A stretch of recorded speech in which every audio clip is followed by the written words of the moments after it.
स्वागत है आपका हमारे YouTube channel E learning with Durgesh में। आज से हम लोग एनसीईआरटी एनसीईआरटी 2005 पढ़ेंगे, क्योंकि एनसीईआरटी 2005 एक ऐसा अध्याय है जहां सीटेट की परीक्षा में सबसे अहम और अपना एक बड़ा रोल है।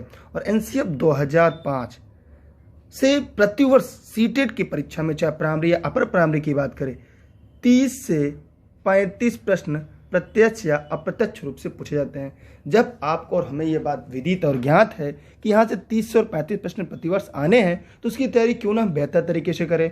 तो ई लर्निंग विद दुर्गेश पे जिन्होंने पेड क्लास को ज्वाइन किया है, उन सभी के लिए ये नोट्स तो उनको पहले उपलब्ध हो चुका होगा, और ये नोट्स उपलब्ध होने के बाद अब ये क्लासेज हम लोग स्टार्ट कर रहे हैं। और आप लोगों के नोट्स एक बार अच्छी तरह से पढ़ लीजिएगा और ये वीडियो लेक्चर तैयार कर लीजिएगा, यकीनन आपकी तैयारी बेहतर तरीके से हो जाएगी। राष्ट्रीय पाठ्यचर्या एक रूपरेखा 2005 एनसीईआरटी 2005 आप जानते हैं सीटेट की पूर्ण रूपेण जान होती है, मतलब बिना इसके सीटेट क्वालिफाई करना मुश्किल होता है। तो सीटेट की रीढ़ की हड्डी जो है उसे हम एनसीईआरटी 2005 राष्ट्रीय पाठ्यचर्या एक रूपरेखा 2005 के नाम से जानते हैं। वीडियो काफ़ी लंबा कई पार्ट में होगा, तो चलिए मिलकर हम तैयार करते हैं एनसीईआरटी सीरीज। तो हमारे यहाँ बच्चों को क्या पढ़ाया जाए और कैसे पढ़ाया जाए, इसकी ओर जनता का ध्यान ले जाने के लिए एनसीईआरटी ने सामाजिक विचार विमर्श की एक कमाल की प्रक्रिया शुरू किया। माने हमारे यहाँ जो बच्चे हैं उनको कैसे पढ़ाया जाए, क्या पढ़ाया जाए, इस ओर जनता का, नागरिकों का ध्यान ले जाने के लिए एनसीईआरटी ने सामाजिक विचार विमर्श की एक कमाल की प्रक्रिया शुरू की। विचारों और उपेक्षाओं के इस व्यापक और गहन मंथन में बड़ी तादाद में खास शख्सियत के साथ राष्ट्रीय पाठ्यचर्या ने इस दस्तावेज को तैयार करने का काम किया। मैंने यहाँ बहुत सारे लोगों के द्वारा, अगर हमें कह दें यहाँ पर एक लाइन में अगर कहना चाहें तो अच्छे शिक्षाविदों के द्वारा बड़े मंथन के बाद, उनकी तैयारी के बाद और काफ़ी मंथन के बाद एक राष्ट्रीय पाठ्यचर्या के इस दस्तावेज को तैयार करने का काम किया गया। इस दस्तावेज में काफ़ी विश्लेषण है और ढेर सारी सलाह भी, माने काफ़ी विश्लेषण है और ढेर सारी सलाह भी है। इन सब के साथ यह बार बार याद दिलाया गया है कि विशिष्टताओं से फर्क पड़ता है। माने इस बात को यहाँ बार बार कहा गया है, जो विशिष्टताएं हैं उनसे फर्क पड़ता है। मातृभाषा अत्यंत महत्वपूर्ण माध्यम है। जो मातृभाषा है वह अत्यंत महत्वपूर्ण माध्यम है कि बच्चों को उनके अपने ज्ञान सृजन में सक्षम बनाने में सामाजिक, आर्थिक और जाति पृष्ठभूमि का बहुत ही महत्वपूर्ण स्थान होता है। माने यहाँ पे एक की पॉइंट है आपके लिए, जो सबसे ज़्यादा यहाँ पे महत्वपूर्ण आपको दिखेगी, और यह लाइन आपको याद रखना है कि मातृभाषा अत्यंत महत्वपूर्ण माध्यम है। इसलिए जो शिक्षा है वो हमें मातृभाषा में देना है। बच्चों को उनके अपने ज्ञान के सृजन में सक्षम बनाने में सामाजिक, आर्थिक और जाति पृष्ठभूमि का बहुत ही महत्वपूर्ण स्थान होता है। ऐसा एनसीईआरटी 2005 में साफ स्पष्ट और कई बार कहा गया है। मीडिया और शैक्षिक तकनीकी के महत्व को स्वीकार किया गया है, लेकिन शिक्षक की भूमिका केंद्रीय बनी रहती है। लेकिन जो शिक्षक की भूमिका है वो केंद्रीय बनी रहती है। विविधताओं पर जोर है, लेकिन उन्हें भी समस्याओं की तरह नहीं देखा गया है। माने जो विविधताएं उस पर जोर है, लेकिन उन्हें समस्या की तरह नहीं देखा गया है। जो विविधताएं हैं, क्योंकि आपको भी पता होगा हम भारत में रहते हैं, जो अनेकता में एकता का सबसे बड़ा मिसाल है। ठीक है, तो इस बात को अच्छी तरह से समझेंगे, क्योंकि यह सीटेट की एक एक लाइन है।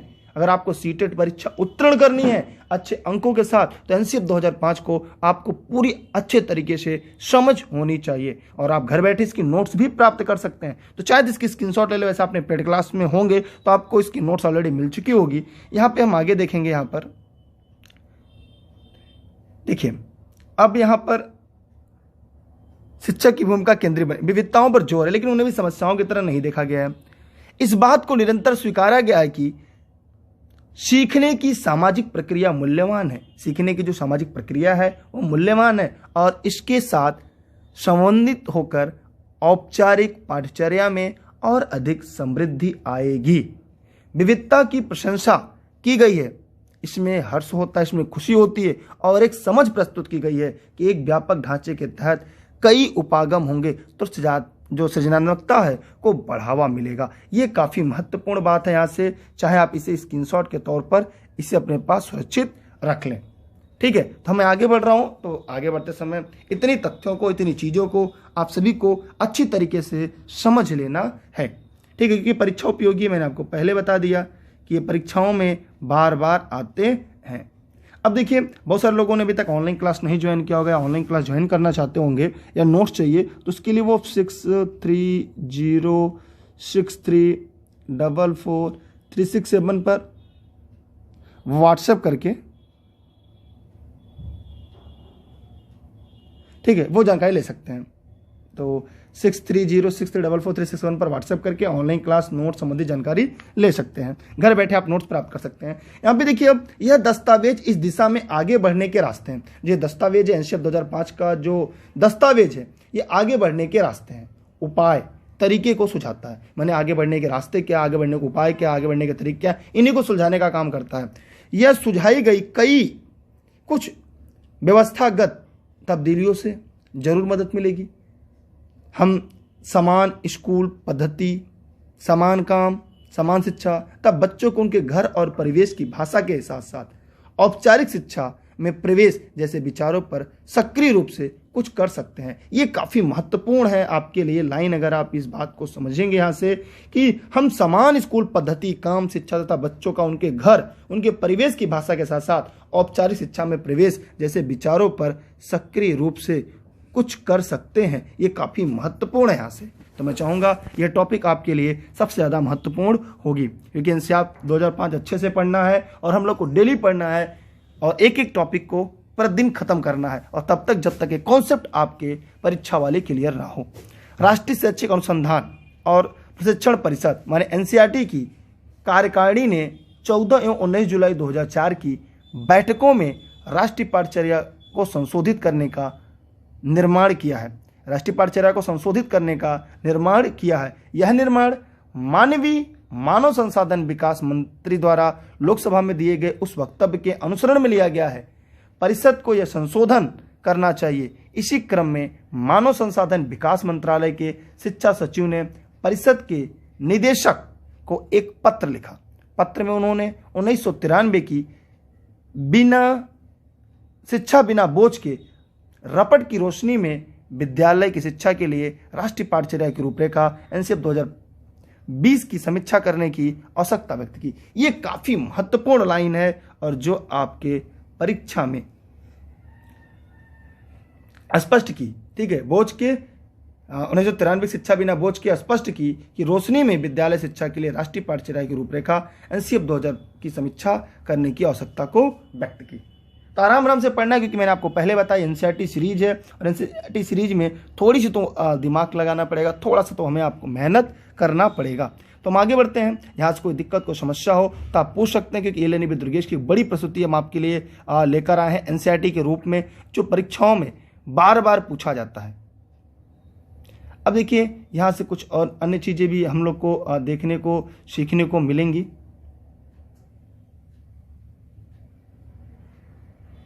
देखिए, जैसे आपने देखा कि संशोधित राष्ट्रीय पाठ्यचर्या दस्तावेज का आरंभ रविन्द्रनाथ टैगोर के एक निबंध सभ्यता और प्रगति के एक उद्धरण से होता है, जिसमें कवि गुरु हमें याद दिलाते हैं कि सृजनात्मकता और उदार आनंद बचपन की कुंजी है। क्या है? आनंद बचपन की क्या है? कुंजी। काफी महत्वपूर्ण लाइन है।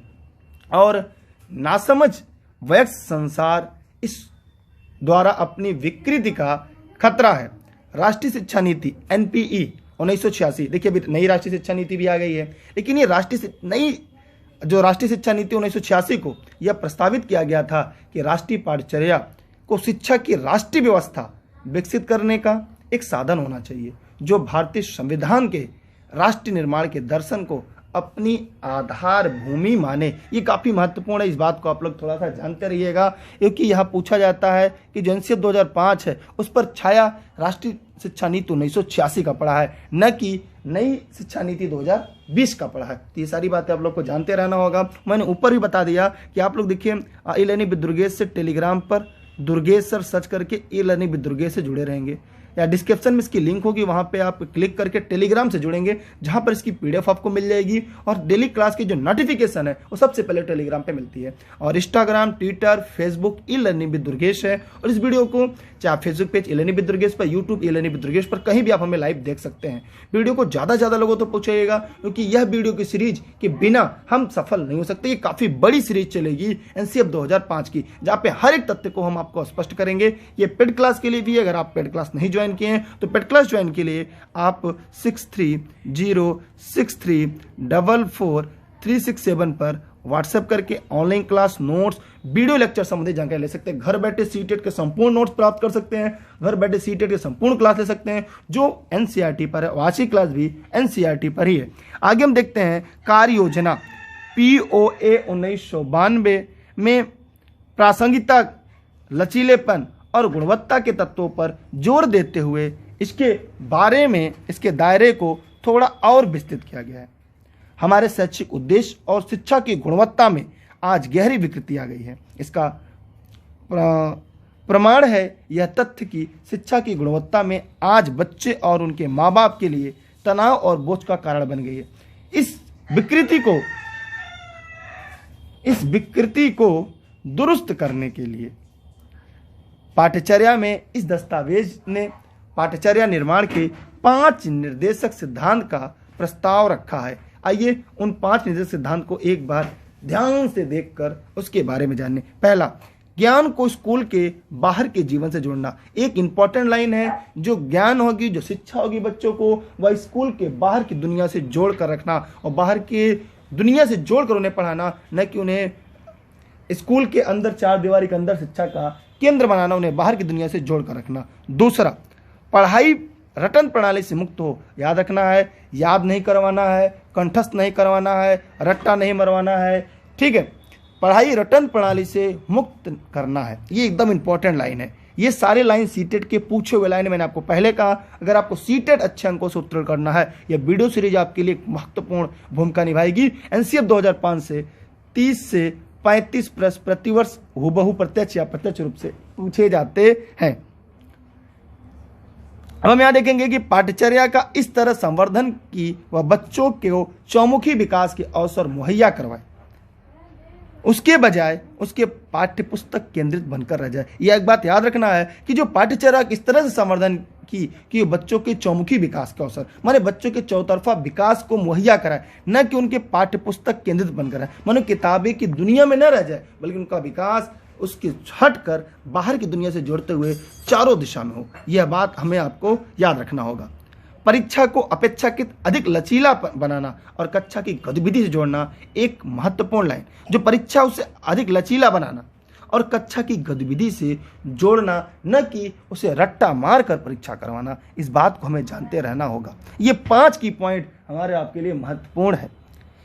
एक ऐसी अधिभावी पहचान का विकास जिसमें प्रजातांत्रिक राज्य व्यवस्था के अंतर्गत राष्ट्रीय चिंताएं समाहित हो। एक ऐसी अधिभावी पहचान का विकास जिसमें प्रजातांत्रिक राज्य व्यवस्था के अंतर्गत राष्ट्रीय चिंताएं क्या हो, सम्मिलित हो। तो ये काफी महत्वपूर्ण टैगलाइन, इसकी स्क्रीनशॉट आप जरूर रखिएगा, सोते जागते इसको रख लीजिए, क्योंकि हर बार जब जब सीटेट परीक्षा होती है तब यहाँ से एक प्रश्न तो आपके फिक्स जो परीक्षा में पूछे जाते हैं। और खासकर अगर हम सीटेट की बात करें तो सीटेट के लिए सबसे महत्वपूर्ण है, क्योंकि NCF 2005 के बिना सीटेट की जो परीक्षा है वो महत्वपूर्ण नहीं होती और 30 से 35 प्रश्न पूछे जाते हैं। इसलिए इस टॉपिक को अच्छी तरीके से हमें पढ़ना पड़ेगा, ताकि हमारे 30 से 35 अंक अच्छी तरीके से मिल सके। हम आगे बढ़ रहे हैं अगले प्रश्न टॉपिक की तरफ। देखिए, राष्ट्रीय पाठ्यचर्या को 4 सुपरिचित क्षेत्रों में भाषा, गणित, विज्ञान और सामाजिक विज्ञान के महत्वपूर्ण परिवर्तनों का सुझाव दिया गया। ये काफ़ी महत्वपूर्ण है।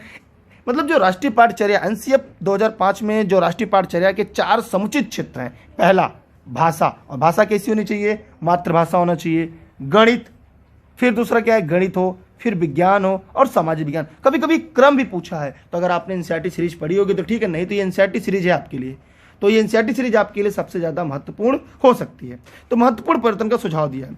गणित की शिक्षा ऐसी होनी चाहिए जिससे बच्चों को वे संसाधन समृद्धि हो जो चिंतन, तर्क में अमूर्तकों की संकल्पना करें। अमूर्तों का मतलब जो बच्चे नहीं देख पा रहे हैं, ऐसे चीज़ों की वो क्या करें, संकल्पना करें। वे संसाधन समृद्ध हों, चिंतन और तर्क में अमूर्तनों की संकल्पना करना, उनके व्यवहार करने में, समस्याओं को सूत्रबद्ध करने में, सुलझाने में उनकी सहायता करें। उन्हें सूत्र न रटवाएं, लेकिन एक बात तो हाँ ये जरूर रखना है कि सूत्र न रटवाएं, लेकिन उनके सूत्र को लयबद्ध करना, समस्याओं को सूत्रबद्ध करने और सुलझाने में उनकी सहायता करना, उनके दिमाग में उनका चित्र बन। जैसे मैंने अगर आपके पापा का नाम लिया तो आपके दिमाग में आपके पापा का चित्र, जैसे मैंने कहा ताजमहल, तो जैसे मैंने ताजमहल कहा, आपके दिमाग में ताजमहल की जो फोटो है, उसकी जो प्रतिबिंब है, वो तुरंत बन जानी चाहिए। यही एनसीएफ 2005 समझाना चाहता है, यही एनसीएफ 2005 कहना चाहता है। उम्मीद करता हूँ यहाँ से आपको सारे टॉपिक, सारे तत्व धीरे धीरे करके समझ में आ रहे होंगे। ठीक है, तो फिर हम यहाँ आगे हम लोग देखेंगे कि यहाँ पर उनका व्यवहार करने में, समस्याओं को सूत्रबद्ध करने में, सुलझाने में उनकी सहायता करना। देखिए, विज्ञान के शिक्षण में इस तरह की शब्दावली की जानी चाहिए कि वह हर बच्चों को अपने रोज के अनुभवों को जांचने और परखने में, उनका विश्लेषण करने में सक्षम हो। यहाँ पे दो बातें, उन्हें में शब्दावली नहीं रटाना है, शब्दावली को न बताना है, शब्दावली को समझाना नहीं, लेकिन इस बात का ध्यान रखना है कि जहाँ पे विज्ञान शिक्षण की बात आएगी, ठीक है, साइंस पेडागॉजी की बात आएगी, तो वहाँ पे इस तरह की शब्दावली का प्रयोग किया जाना चाहिए ताकि हर बच्चे को अपने रोज के अनुभव को जांचने, उनका विश्लेषण करने में सक्षम है। ऐसे शब्द का प्रयोग हो ताकि उनके रोज के जो उनका जो अनुभव है, उनको जानने में, उनका विश्लेषण करने में उन्हें सक्षम बनाए। सामाजिक विज्ञान में, यहाँ पे देखिए, ध्यान से देखिए, सामाजिक विज्ञान में पाठ्यचर्या को इस तरह इस दस्तावेज के द्वारा प्रस्तावित उपागम ज्ञान के क्षेत्रों की जो विशिष्टता है की सीमाओं को पहचानता है और साथ ही पानी जैसे महत्वपूर्ण मुद्दों के लिए समाकलन पर जोर देता है। जैसे पानी से जो महत्वपूर्ण मुद्दा, उसे समाकलन पर जोर देता है। भाषा में त्रिभाषा फॉर्मूले को लागू करने के लिए फिर से प्रयास का सुझाव दिया गया है। जैसा आपने देखा होगा, नई राष्ट्रीय शिक्षा नीति में भी त्रिभाषा फॉर्मूले को जोर दिया गया और यहाँ पर भी त्रिभाषी फॉर्मूला का जो जोर दिया गया है, जिसमें आदिवासी भाषाओं सहित बच्चों को मातृभाषा को शिक्षा को माध्यम के रूप में स्वीकृति देने पर जोर दिया गया। जैसे जो आदिवासी लोग, उनके आदिवासी भाषा पर और उनकी मातृभाषा पर शिक्षा के माध्यम को स्वीकार किया गया है।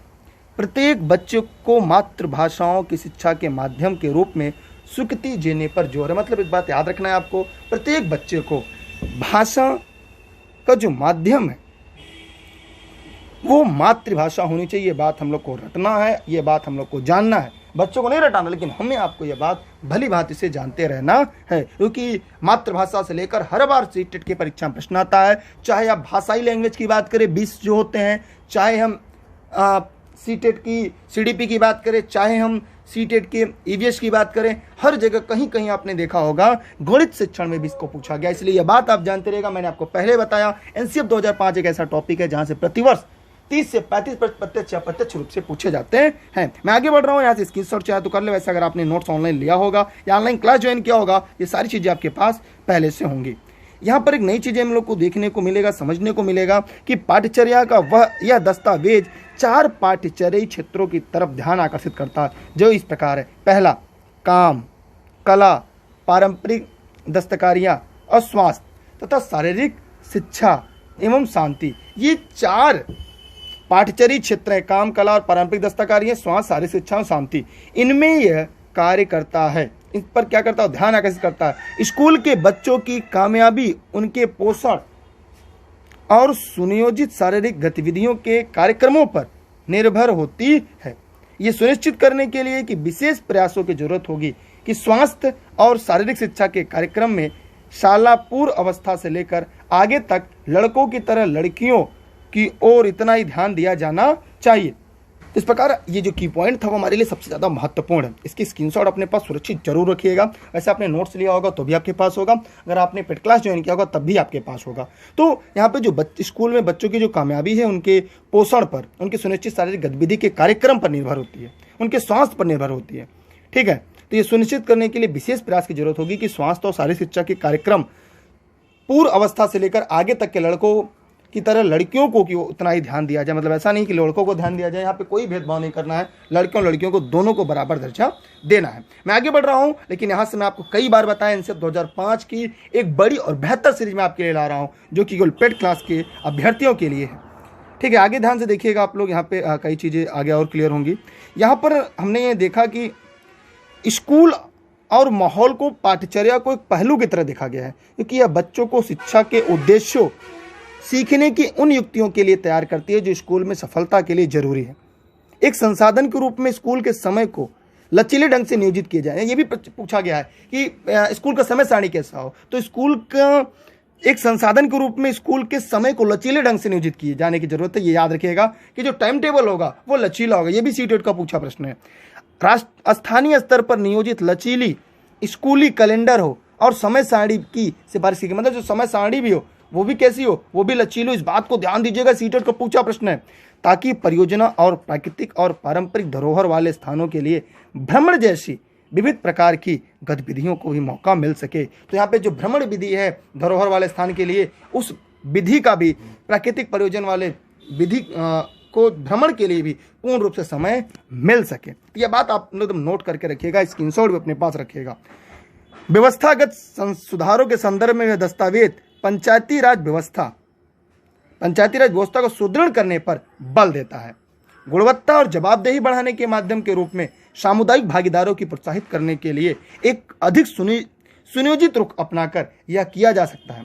पर्यावरण से जुड़ी विविध स्कूल आधारित परियोजना पंचायती राज संस्थाओं के लिए एक ऐसा ज्ञान का भंडार हो सकती है। चट्टोपाध्याय कमीशन 1984 द्वारा सुझाए गए पेशेवर मानकों के ढीलापन लाने की हाल की प्रवृत्तियों को रोकने के लिए शिक्षक प्रशिक्षण की क्रांतिकारी परिवर्तन की जरूरत भी यहां पर दिखाई गई है। ठीक है, अब हम लोग थोड़ा सा और आगे देख लेते हैं इसके बाद।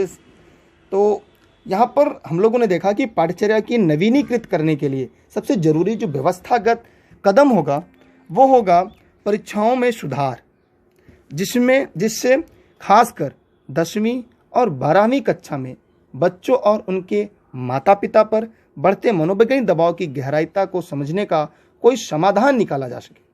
साथ ही पारदर्शिता और आंतरिक आकलन को बढ़ावा देते हुए परीक्षाओं को कक्षा की जो गतिविधि से भी जोड़ने की जरूरत। मतलब इस बात को भी ध्यान देना यहाँ पे कि जो कक्षा की परीक्षा करानी हो कक्षा की गतिविधि से जोड़ना है, न कि शब्दावलियों से, न कि उन्हें रट्टा मरवाने से, न कि उन्हें याद करवाने से।